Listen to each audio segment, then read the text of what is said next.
que luego de haberse desarrollado el juicio en audiencia oral y pública, formulados los alegatos finales por las partes, tomado conocimiento personal del imputado en los términos del artículo 41 del Código Penal y cerrado el debate tras la deliberación, conforme a lo dispuesto en los artículos 331 siguientes y concordantes del Código Procesal Penal, este tribunal se encuentra en condiciones de dar a conocer el veredicto. Este tribunal entiende que es necesario, en este caso en particular, y con el objeto de satisfacer adecuadamente el sistema republicano de gobierno y la tutela judicial efectiva a la víctima,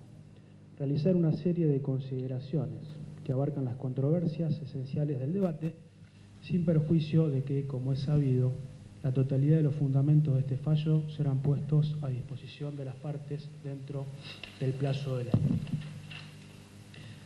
En apretada síntesis, la teoría del caso de la Fiscalía consiste en requerir la condena de Oscar Alberto Racco, primeramente a la pena de 18 años de prisión, accesorias legales y costas, como autor de los delitos de privación ilegítima de la libertad agravada, en concurso ideal con delito de reducción a la servidumbre, en concurso real con abuso sexual con acceso carnal, hecho consumado cometido en calidad de autor. Artículo 142, incisos 1, 2 y 5, 119 párrafos primero y tercero y 55 del Código Penal, leyes 26, 4.685, nacional y provincial 13.348. Acusación que en el curso del debate se amplió a tenor del artículo 321 del Código Procesal,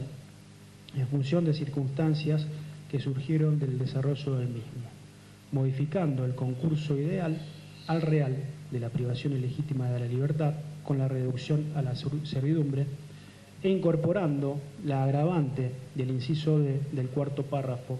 del artículo 119 del Código Penal, solicitando una pena de 26 años de prisión, accesorias legales y costas. La defensa solicitó la absolución,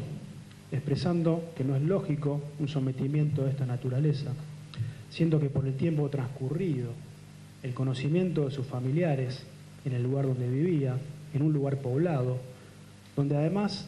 interactuaba con vecinos al realizar normalmente sus actividades, no se puede acreditar los extremos que exigen los tipos penales por los cuales se formuló la acusación. En sus alegatos de clausura, sostuvo que más allá de los dichos de la víctima, si bien destacando que en este tipo de hechos debe ser valorado su testimonio, no se corroboraron los extremos de la acusación con prueba objetiva. A su vez, el acusado sostuvo en sus distintas intervenciones que jamás sometió a María Eugenia Gentile, que no la privó de su libertad ni de su identidad, que nunca la abusó, que tenían relaciones sexuales consentidas, que eran felices y que ella lo amaba. Que desconoce el motivo de la denuncia, concluyendo que todo fue un complot entre María Eugenia, testigos y familiares para perjudicarlo. Ahora bien, analizando los puntos de controversia, nos encontramos con conductas que en algunos casos las realizaba en presencia de terceros y en muchos otros se desarrollaban en el interior del domicilio, donde el ámbito privado y la complicidad de los padres de Racco lo hacían invisible a los ojos ajenos. En el primer caso, fundamentalmente en base al testimonio de la víctima, ello corroborado por testigos de distintos ámbitos, familiares, amigos, vecinos, funcionarios policiales, profesionales, integrantes de equipos interdisciplinarios, personas que se relacionaron sentimentalmente con el imputado o que tenían frecuencia de trato. Pudimos reconstruir, en parte, cómo se conocieron Racco y María Eugenia, cómo fue la relación en sus inicios, cómo era la personalidad violenta de Racco, la cual incluía accesos de armas de fuego. Eso también ratificado por el allanamiento en su domicilio de vainas servidas de distintos calibres, compatibles con las armas descritas por la víctima y por la testigo Imbastari. También se pudo reconstruir el trato que Racco le dispensaba a María Eugenia, en las contadas ocasiones que interactuaban con terceros en público, las agresiones, vejaciones y humillaciones que sufriera. El control y presencia permanente e ininterrumpida, ya sea en forma presencial o por intermedio de un teléfono, mediante el cual seguía las conversaciones o encuentros que raramente habilitaba, imponiendo previamente las pautas de lo que iba a decir, las amenazas, intimidaciones y control de movimientos de familiares de María Eugenia como metodología de sometimiento para garantizar el aislamiento y su subyugación, que llegó al límite de su despersonalización y cambio de identidad al de Lucía Puccio, tal como la conocían en el barrio. Escuchamos al señor Luca, vecino de los padres de la víctima, que fue testigo de esa primer golpiza en mayo de 1996 por los celos de Racco y que diera ocasión a la denuncia formulada por los padres de María Eugenia y motivo por el cual Racco se la llevara a su casa. Eso hasta que levanten la denuncia, hecho que nunca ocurrió. Pero no fue el único testigo que vio conductas agresivas para con la víctima. Varios vecinos, atemorizados, que no dieron su nombre, pero se lo relataron a la subinspectora Samantha Duarte, distintas situaciones de violencia. El llamado al 911, incorporado por Luque, que da cuenta de un vecino que identifica certeramente el domicilio de calle Santiago 3558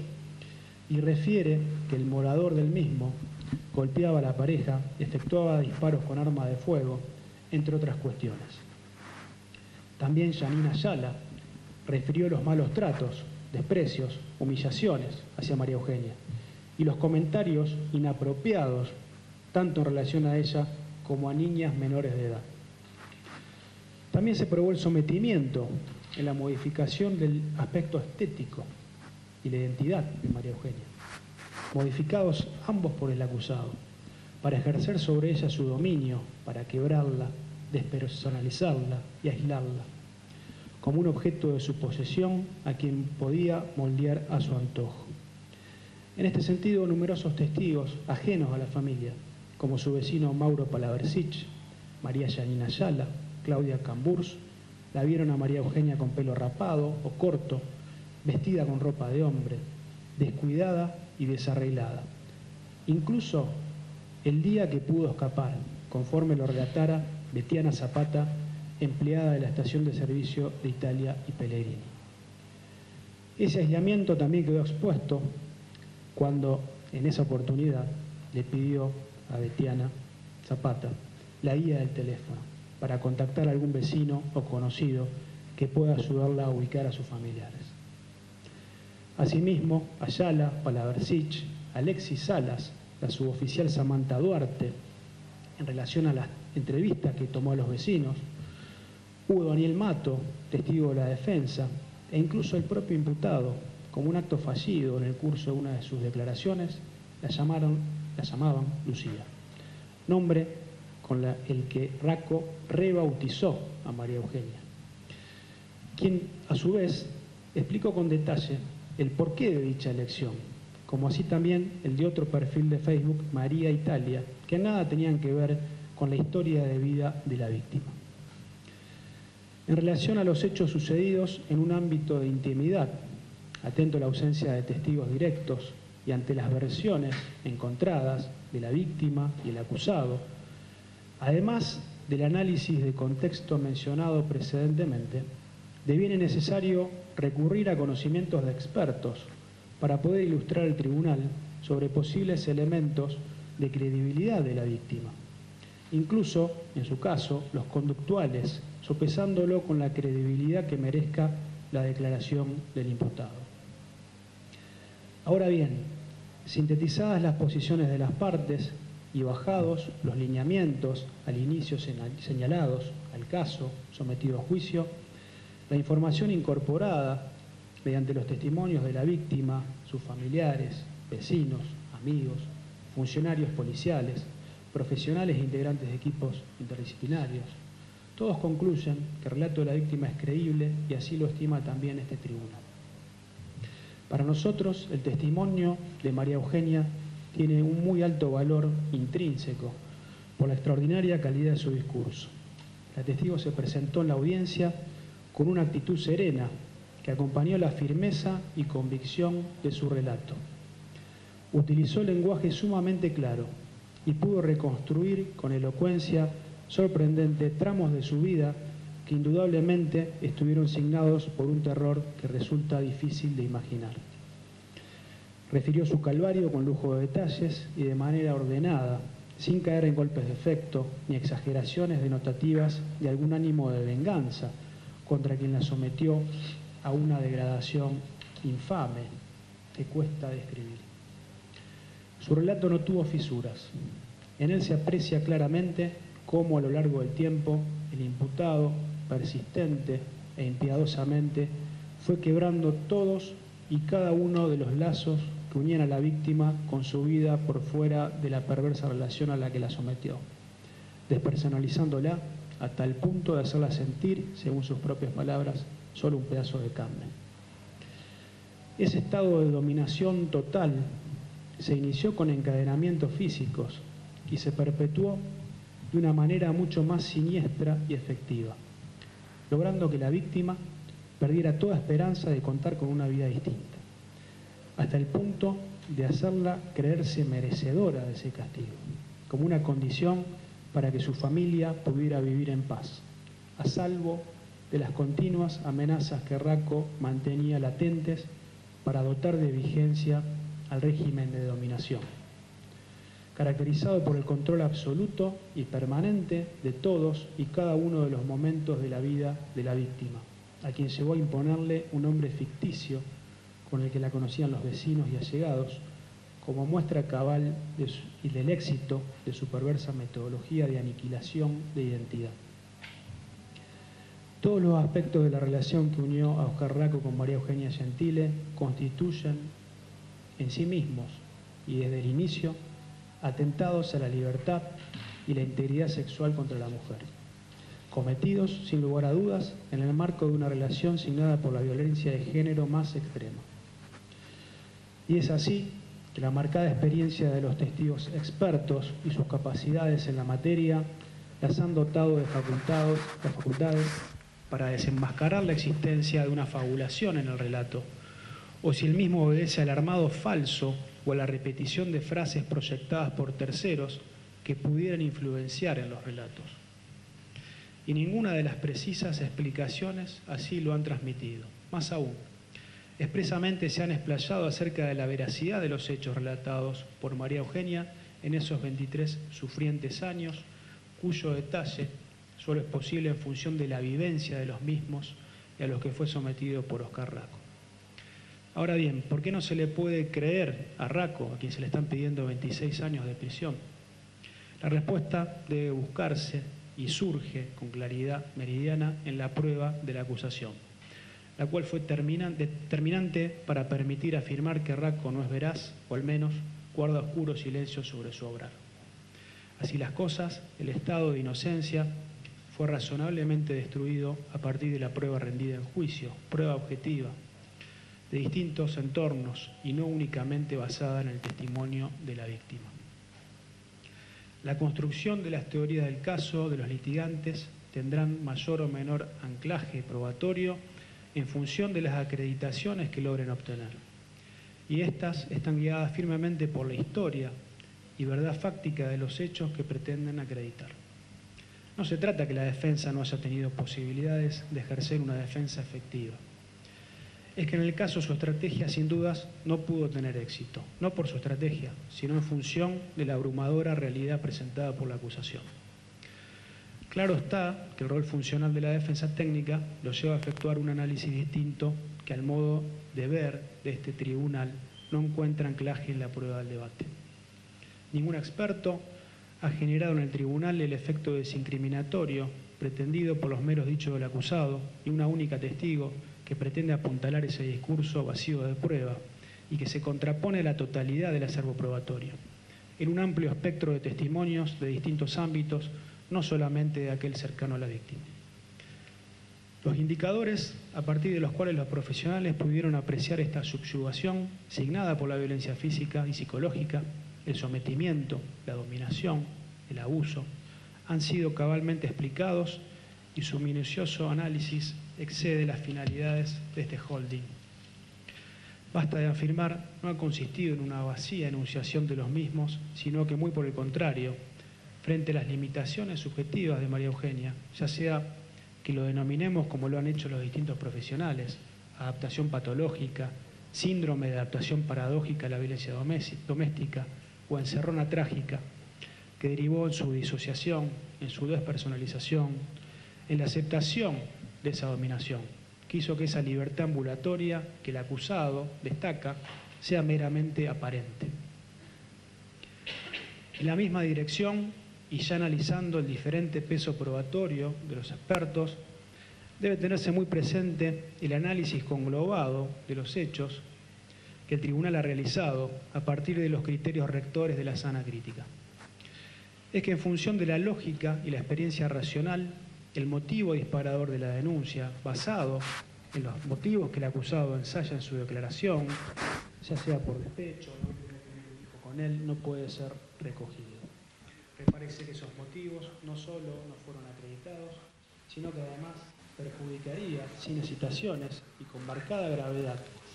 su propio estado emocional y el de su hijo, a quien prácticamente no conoció ni tuvo trato en afán de su preservación, complotando para que testigos de diferentes ámbitos representen un guión al solo efecto de perjudicar a Rafa. Guión en el que obviamente está presente el serio daño psicológico a ella y su familia y la casi segura revictimización que su participación en esta causa les ha generado. Habiéndose determinado la responsabilidad penal de Oscar Racco, corresponde expedirnos sobre la inviabilización de la pena a imponer. En este sentido, entendemos que la función del proceso de determinación de la pena consiste en lograr el equilibrio óptimo entre la culpabilidad, la prevención general y la prevención especial. La escala penal en abstracto, para los delitos por los cuales hoy se lo condena, oscila entre 8 y 40 años, encontrándose el tribunal limitado por la pretensión sancionatoria de la Fiscalía, quien no obstante que en su alegato de apertura solicitó la pena de 18 años de prisión, al concluir la etapa probatoria propia y fundando en circunstancias que a su entender modifican la calificación legal y la pena de los mismos hechos objeto del debate, amplió su pretensión sancionatoria a la pena de 16 años de prisión en caso de identidades psicológicas. Así las cosas, el primer criterio consagrado en nuestro derecho, referido a la naturaleza de la acción y de los medios empleados para ejecutarla, la extensión del daño y del peligro causados, artículos 41, inciso primero del Código Penal, se corresponden con el punto de vista retributivo, según el cual la pena debe individualizarse en forma proporcional a la magnitud del injusto y la culpabilidad que el autor puso en evidencia con la comisión del o los hechos punibles. Al momento de individualizar la pena, es menester graduar cuál ha sido la culpabilidad de la gente en el injusto. Esto es, medir la extensión del reproche por él o los actos realizados y a partir de las circunstancias legalmente previstas que indiquen el mayor o menor espacio de autodeterminación que ha podido tener el sujeto al momento del hecho para conducirse de otra manera. La duración de la pena, entonces, siempre debe guardar proporcionalidad con la gravedad del hecho, con la medida o magnitud de la culpabilidad. En el caso, la naturaleza, características y consecuencias del obrar de Racco, el contexto donde se sucedieron los hechos, la prolongación por 23 años de esta situación, como ya fuera valorado y analizado, teniendo en consideración la impresión causada por el propio imputado en el juicio y las demás circunstancias fácticas y personales advertidas en el marco del debate, en función de las pautas previstas por el artículo 41 del Código Penal, sugiere como justa, adecuada, razonable y proporcional a los injustos achacados la pena de 26 años de prisión, accesorias legales y costas del proceso. Artículos 12, 19 y 29, inciso tercero del Código Penal. Así se analizó en cuanto a la naturaleza de la acción y a los medios empleados para ejecutarla, lo que impacta como agravante el hecho de haber utilizado violencia física y psicológica para mantener a María Eugenia durante 23 años sometida completamente a su voluntad. A partir del maltrato físico, sexual y emocional, logró doblegar, aniquilar, eliminar su voluntad. Le quitó su esencia, como dijera un testigo, le robó su alma. También su identidad, llamándola con otro nombre, Lucía. La redujo a una cosa de su propiedad y lentamente la alejó de sus seres más queridos. La calidad de los motivos del autor es un punto de referencia respecto del reproche de la culpabilidad por el acto. Los motivos son la esencia de la culpabilidad, pues lo que se reprocha es la posibilidad de haberse motivado de otra manera. En el hecho surge claramente lo deleznable del móvil, procurando la cosificación de la mujer, lo que torna como agravante de la pena a imponer. Asimismo, la edad es indicadora del grado de madurez de la persona y del grado de asentamiento de ciertas características de su personalidad, que harán más fácil o más difícil la evitación de la conducta prohibida. Racco, al inicio de la funesta relación de la que resultó víctima María Eugenia, ya era una persona adulta, tenía 35 años, había alcanzado un grado de madurez como sujeto capaz de dirigir sus acciones, no habiéndose invocado nada en contra de esta afirmación. Ese grado de madurez que le permite entender la antijuricidad de sus conductas y también, para determinarse de acuerdo con ese conocimiento, ha quedado evidenciado de las intervenciones que voluntariamente hiciera Racco en el debate para argumentar en su favor. Esta circunstancia redunda en una pauta que agrava la pena imponer, pues es claro, como se dijo anteriormente, su edad y grado de madurez le permitían reconocer la antijuricidad de su conducta, debiendo determinarse de acuerdo con ese conocimiento para actuar, pues le era exigible conforme a derecho. Las consecuencias del daño causado también han pesado como agravantes, y sin dudas, este es el punto de mayor relevancia. En este contexto, y de lo declarado por el hijo de María Eugenia, la hermana, la madre y la propia víctima, se evidencia el impacto que la conducta del acusado tuvo y aún tiene sobre sus vidas. A María Eugenia le quitó 23 años de su vida, la que no pudo planificar y dirigir libremente. La privó de sus deseos, sus proyectos y sus sueños. No pudo criar a su pequeño hijo de 2 años, a quien vio en escasas oportunidades. No pudo compartir su niñez, su adolescencia, acompañarlo en su etapa escolar, aconsejarlo, transmitirle su amor. Tampoco fue libre de elegir las actividades a desarrollar. Asimismo, no fue libre en elegir y vivir su sexualidad, debiendo soportar abusos sexuales por parte de Racco. No pudo acompañar a su padre en su enfermedad, tomando conocimiento de su fallecimiento años después de su acaecimiento. Por último, le quitó su personalidad, obligándola a que se vistiera con ropa masculina, se cortara el pelo y cambiara su nombre por el de Lucía Puccio. Las consecuencias en la integridad física y psíquica de María Eugenia aún persisten. Asimismo, debió dejar su ciudad natal para poder sentirse a resguardo. Su hijo Facundo, cuyo relato cargado de angustia pudimos apreciar en el debate, se vio privado de transitar su vida junto a su madre, desde que era un pequeño niño de apenas 2 años de edad. La conducta del acusado obligó a que fuera criado por sus abuelos maternos hasta que se fue a vivir con su padre. El padre de María Eugenia falleció sin dejar de luchar por su retorno. Como relató su vecino y amigo, Luca, vivía angustiado por la situación. Su madre y su hermana también resultan alcanzadas por las consecuencias dañosas del obrar de Racco. Por tanto, conforme el artículo 41 del Código Penal, de valoración de todas las circunstancias mencionadas a juicio de estos magistrados, la pena propuesta, la magnitud del injusto y la culpabilidad, consideramos que se ajusta a derecho, es razonable y proporcional la pena impuesta. Finalmente, este tribunal entiende que del relato de la víctima surgieron algunas circunstancias vinculadas a la posible ausencia de perspectiva de género o a la debida diligencia del Estado, por lo que debe evaluarse y analizarse su responsabilidad en función de los compromisos internacionales asumidos y los principios rectores establecidos en el marco interpretativo de la Corte Interamericana de Derechos Humanos, y dentro del marco de competencia correspondiente. Por lo cual, ante eventuales perjuicios sufridos por la víctima del hecho, como revictimización secundaria, se dispone poner en conocimiento al Ministerio de Justicia y Derechos Humanos de la provincia de Santa Fe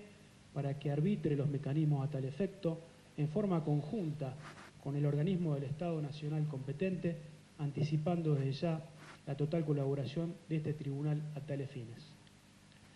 Así, habiendo adoptado su decisión de manera unánime y en nombre del Poder Judicial de la provincia de Santa Fe, este tribunal falla. Condenar a Oscar Alberto Racco dentro de la carpeta judicial identificada con el número 21-081-32760-9